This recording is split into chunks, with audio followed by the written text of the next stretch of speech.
Welcome to A Course in Miracles, Lesson 47, God is the strength in which I trust. God is the strength in which I trust. If you are trusting in your own strength, you have every reason to be apprehensive, anxious, and fearful. What can you predict or control? What is there in you that can be counted on? What would give you the ability to be aware of all the facets of any problem and to resolve them in such a way that only good can come of it? What is there in you that gives you the recognition of the right solution and the guarantee that it will be accomplished? Of yourself, you can do none of these things. To believe that you can is to put your trust where trust is unwarranted and to justify fear, anxiety, depression, anger, and sorrow. Who can put his faith in weakness and feel safe? Yet who can put his faith in strength and feel weak?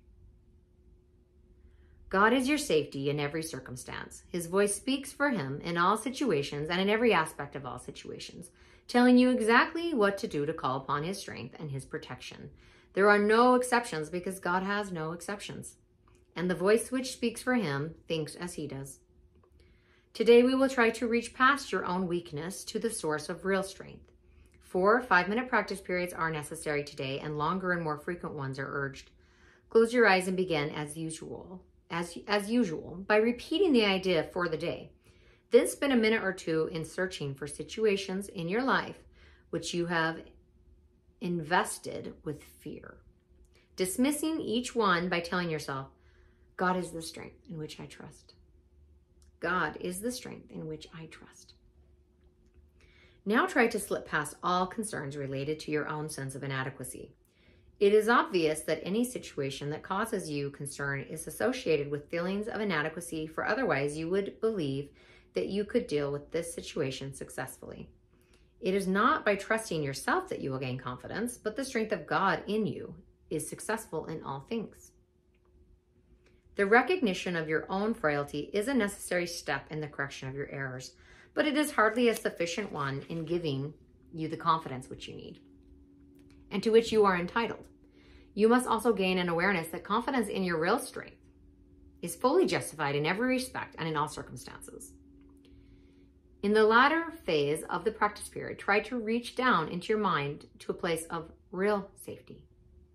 You will recognize that you have reached it if you feel a sense of deep peace, however briefly. Let go all the trivial things that churn and bubble on the surface of your mind and reach down and below them to the kingdom of heaven. There is a place in you where there is perfect peace. There is a place in you where nothing is impossible. There is a place in you where the strength of God abides. During the day, repeat the idea often. Use it as your answer to any disturbance. Remember that peace is your right because you are giving your trust to the strength of God. Sometimes we think there's a separation between what we think and what God thinks.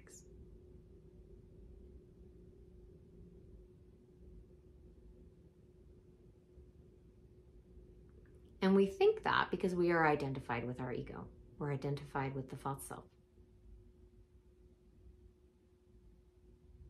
We have gotten lost in the fear delusion. But in truth, your will is God's will, and God's will is yours. Peace. It is for you to know and be the love, the light, the peace, the wholeness, the fullness that you are, that you truly are. And sometimes the Course refers to the small you, the small self, who we think we are when we're lost in the world of man. And sometimes it's referring to your true self. And usually it makes it quite obvious. But I'm pointing that out in case there's ever any confusion when it seems like, wait, I thought you said this. Well, yeah, there is a big difference between the way your small self perceives the world and the way your true self perceives or sees. It's vision.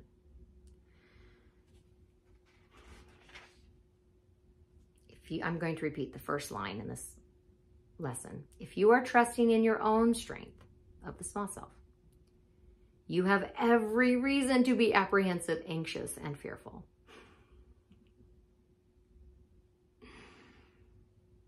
That's not illogical. It's not illogical to be apprehensive, anxious, and fearful if you're relying on your small self, because it can't predict or control anything. But what is illogical is clinging to that small self when that's not truly who you are. That is not your birthright.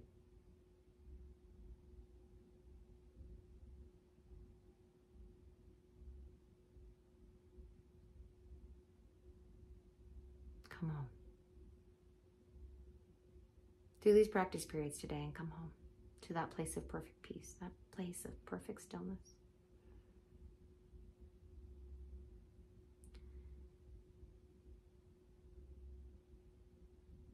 What you'll find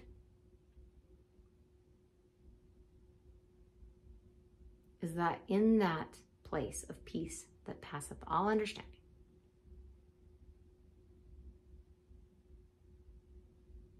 you will understand that what you were doing out there, what you thought you were doing out there, was really no better than living like a rat who is chasing after scraps and running away from cats, dumpster to dumpster. That is how the world of man has habituated us to behave and to see things. And it is so false. Nothing could be further from the truth. Come home. Thank you for joining me today. Thank you. Sincerely, thank you.